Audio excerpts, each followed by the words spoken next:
have developed speed, but we have shut ourselves in. Machinery that gives abundance has left us in want. We think too much and feel too little. More than machinery, we need humanity. We know the air is unfit to breathe and our food is unfit to eat. As if that's the way it's supposed to be. We know things are bad, worse than bad. They're crazy. Silence! The great and powerful Oz knows why you have come.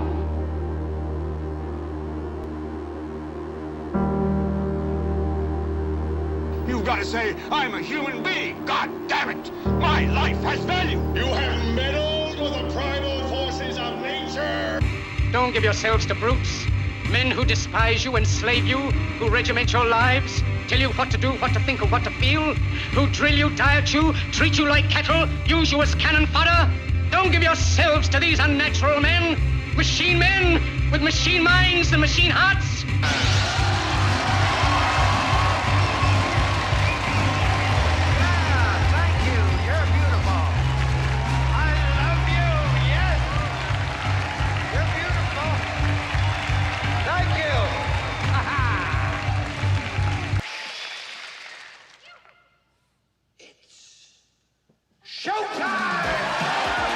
It's time to buckle up for making sense of the madness. And who loves you? And who do you love? Hey everybody, Jason Bermas here, and the question I have for you is, are you ready for the return of Harvey Weinstein? And what do I mean by that?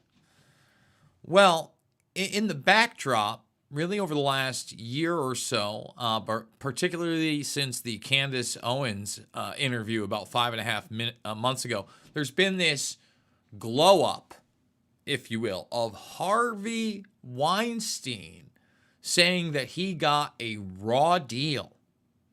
Now, I'd also like to point out that there are certain people via the Epstein situation that scream hysteria within the pseudo-mainstream or pseudo-alternative of media, whatever that means at this point, like Michael Tracy, that are saying, you know, the vast majority of these girls just aren't, you know, it's not real, everything is a fantasy, et cetera, et cetera, et cetera. And although there are many people that have jumped to conclusions, mapped out, and talked about, you know, Epstein essentially, you know, running an underage brothel. That's not what was happening. To everybody is an abuser of children. That's also not what was happening.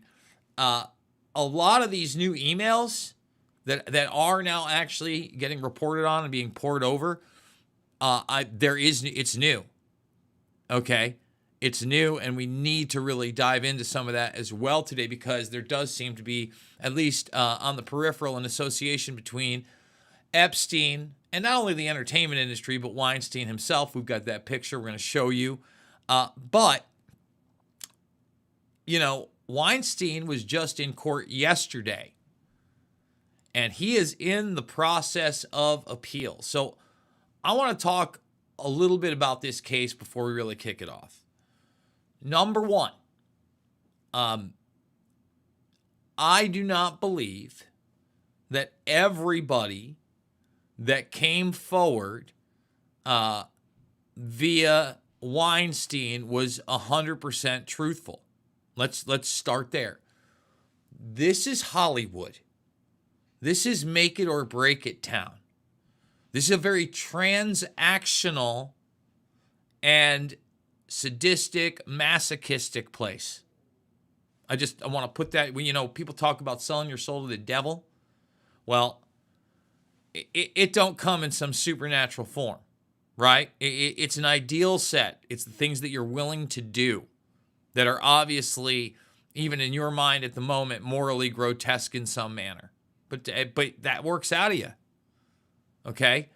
And lying, manipulating. If you don't think that's the norm in Hollywood, it's a fun-loving place. It's just so lovely. You know, earlier when I was thinking about this, to emphasize it, I remembered this clip. I didn't know whether I was going to be able to find it. Everything's so hard to find these days. But I think it was Stallone talking about on Howard Stern how all the money you make on any of these movies is up front because everybody is a criminal bastard and screws you on the back end. Just it's the norm. And like later on, if it's a huge success, you basically have to sue to get anywhere near the amount of money that you're supposed to get. All right?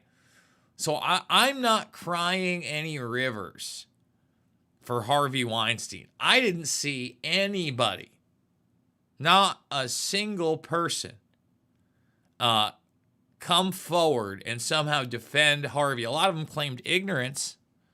Oh, we just didn't know. Some of them said everybody knew. I mean, a lot of them turned on Weinstein in the sense they talked about, how they were really treated. And by the way, Harvey's brother, Bob, probably not the best dude either. Just saying. Hey, did their companies put out some great movies? I mean, I'm a Tarantino movie fan. You got to separate the art from the artist, although Harvey is no artist in my opinion.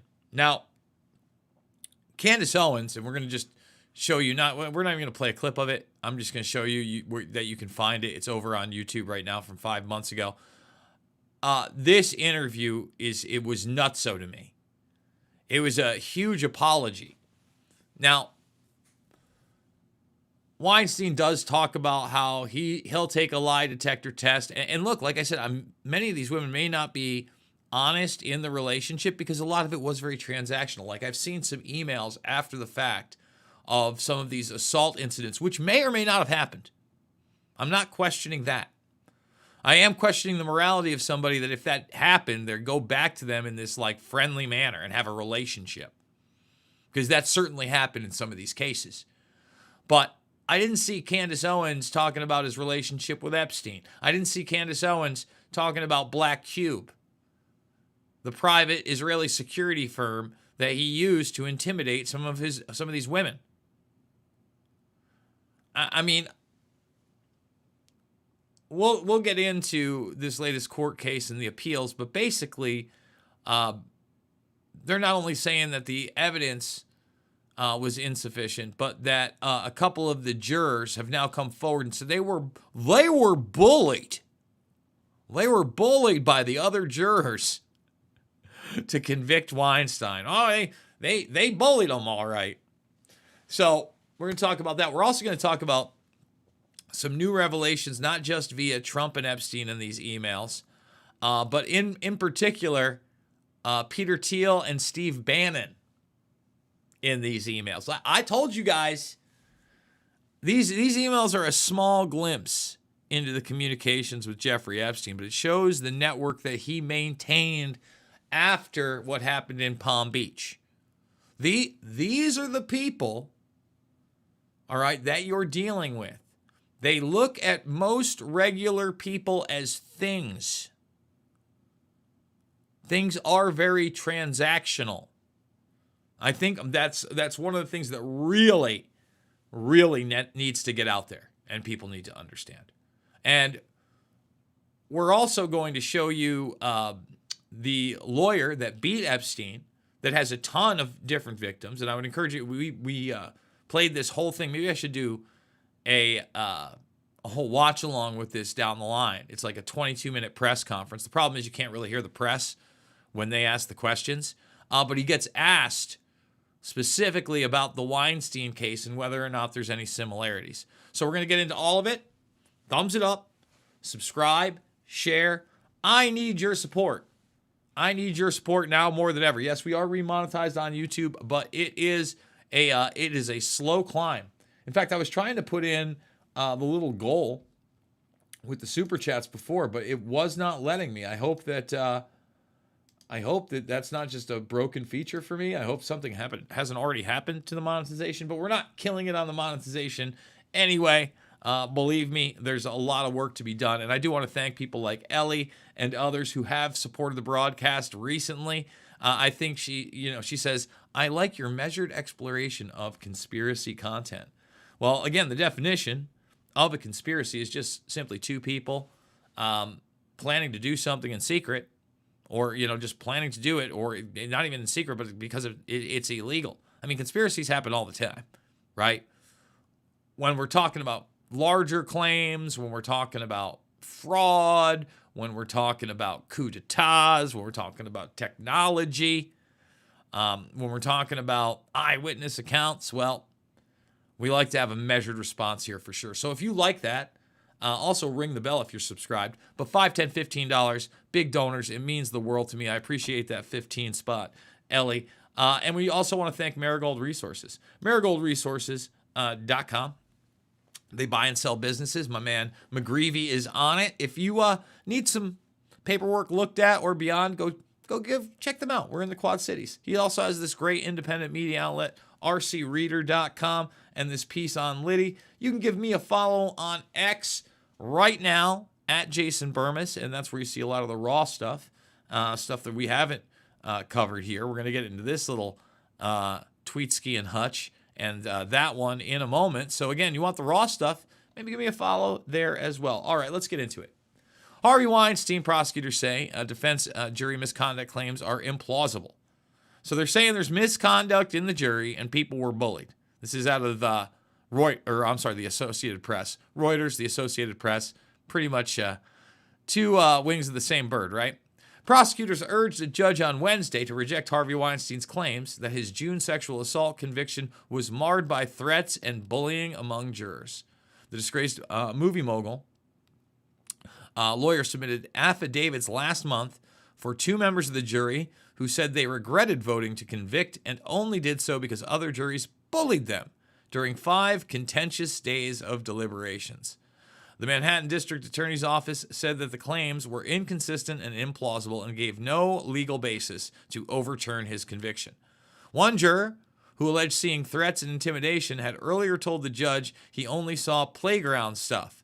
Prosecutors said immediately after the trial, the juror told reporters, "It's not like a fight was going to break out." No, obviously not.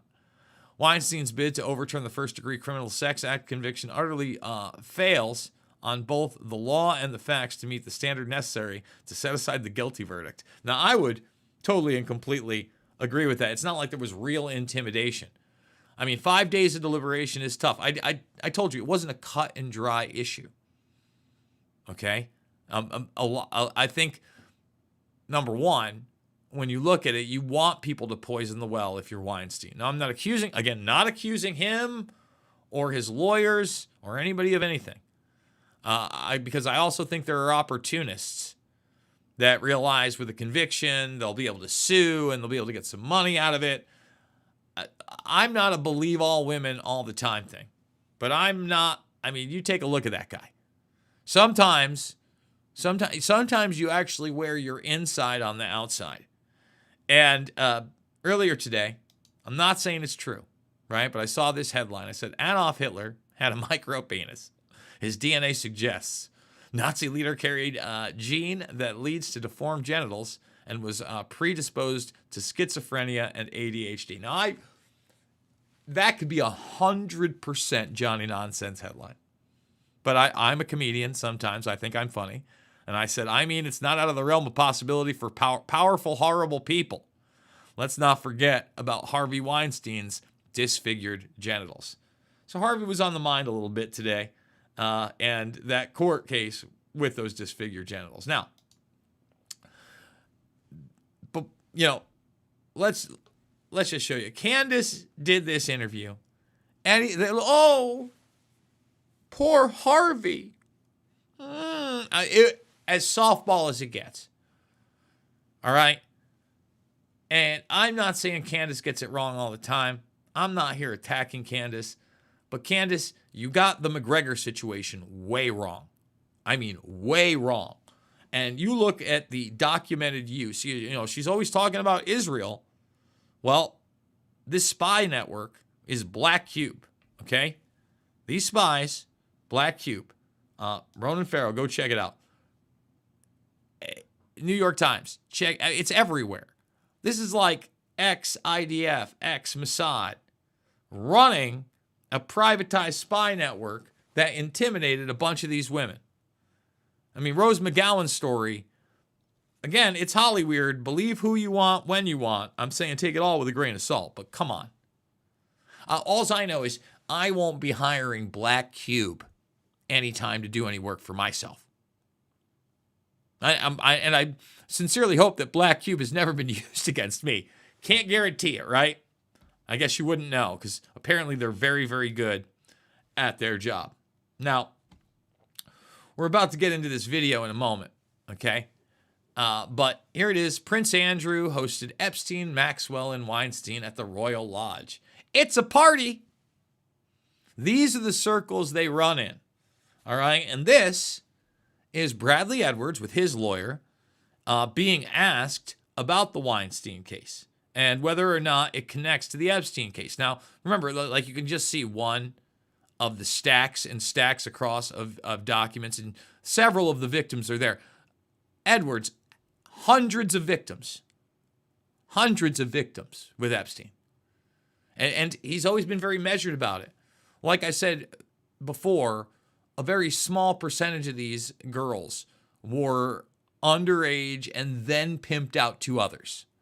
Epstein himself was very much a serial pedophile in that sense. Okay?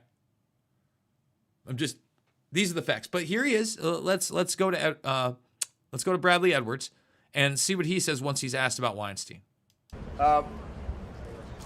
There are some similarities, different age group targeted victims, but there are some similarities. And the most striking is the degree of power. I mean, you saw it first with Cosby, and people thought nobody's going to believe me. This guy is, he's the pudding pot man. And then you have Harvey Weinstein, who's basically running Hollywood. And that's somebody who Jeffrey Epstein knows. Those are people that know one another, and they run in the same circles. And once the victims started coming forward one after another, how many times, even after 5, 6, 7 victims of Harvey Weinstein had come forward, were there still doubters? It wasn't until there were so many that Harvey Weinstein himself just couldn't take on the barrage of complaints that everybody said, you know what, that's right. So the victims here see the same thing. As the numbers increase and as the skepticism decreases, and as we have a day like today where Jeffrey Epstein has admitted to wrongdoing, it's only going to increase the confidence of these young women who are now further along in their healing process than they were 10 years ago when we met them. So the chances of this moving in the right direction and having a situation like we had in a courtroom where you saw Larry Nassar and had to face one Olympic gymnast after another, that day should come, and that day will come. Well, it would have come had, Epstein not, quote unquote, committed suicide. The only suicide in the last almost 20 years, by the way, in Metro. MCC, I believe. In fact, let's do that live because that's hard for people to understand. Think about that. They're telling you that the one suicide in the last almost 20 years was Epstein. Number of suicides at MCC Correctional Facility in the last 20 years. It might be 2. Because it's 20 years, because it's not quite there. Let's see. All right. Let's see right here. So, this is even better. So, official statistics, Jeffrey Epstein's death was reported to be the first death ruled suicide at MCC in 21 years. In 21 years. It was worse than I said. But that's the guy. Yeah, no. El Chapo was at that prison, folks. I mean, it's nutty. Nutty McGee. Now, before I get too far, and this is really where we're gonna wrap it up, I just want to let you know, like, there are people out there. Every time I think about these billionaires and these women, remember, some of these women maybe didn't start out of age, became of age, and then were later pawned off, or were of age. and then were pawned off. And all I'm going to tell you is to look into a guy named Ron Burkle, because apparently these emails are also showing some falling outs, possibly with Clinton. But Burkle is out there. Oh, he's a Diddy billionaire, buddy. No kidding. And he's one of the executive producers on that, Tulsa King show I like. Again, we're going to have to do a deep dive into these emails. I don't know if these are the 9 most shocking, but the 2 that I'm paying attention to, we already knew about Larry Summers, right? We covered last night Michael Wolff and how he seemed to be like politically working with Epstein for years before he gets the book deal to smear Trump for a pile of money. This one's interesting. Democratic counsel and operative Catherine Rumler. There's a lot of that stuff in here, right? But here's Epstein and Peter Thiel. And Epstein telling him that he enjoyed his Trump exaggerations, not lies. This is 2018, right? This is when Thiel turns a little bit against Trump. Remember that? Everybody who loves Peter Thiel, here he is. And then the Bannon relationship. And remember, Bannon has all those videotapes, interviews. This is basically their correspondence and saying, hey, I don't want to do anything remote. We're going to do it in person. Bannon has not commented on this stuff. A lot more emails are coming. These are real deal Holyfield. And in another one, when he's talking to Michael Wolff, Epstein says that basically this woman, who he said he dated her when she was 20, and when she was 22, she pawned her off on Trump, right? And apparently this woman, and this was to Michael, or that Thomas Landon guy we were talking about, one of those journalists, remember he was working with the journalist, was Lauren Petrella. And look, she alleges, and apparently this was taken down, that they went out, and then on the second date, he jumped into bed with her. But then, as far as I see, there's no, like, physical assault, right? Like, Trump jumped into bed with her. I guess it was dropped, etc. None of that surprises me. I told you that Epstein would use these women to curry favor after the fact. That's how it actually works. So look, we're going to wrap it up. Thumbs it up. Subscribe. Share. Comment down below as well. And if you can support the broadcast. Again, who's talking about Weinstein right now?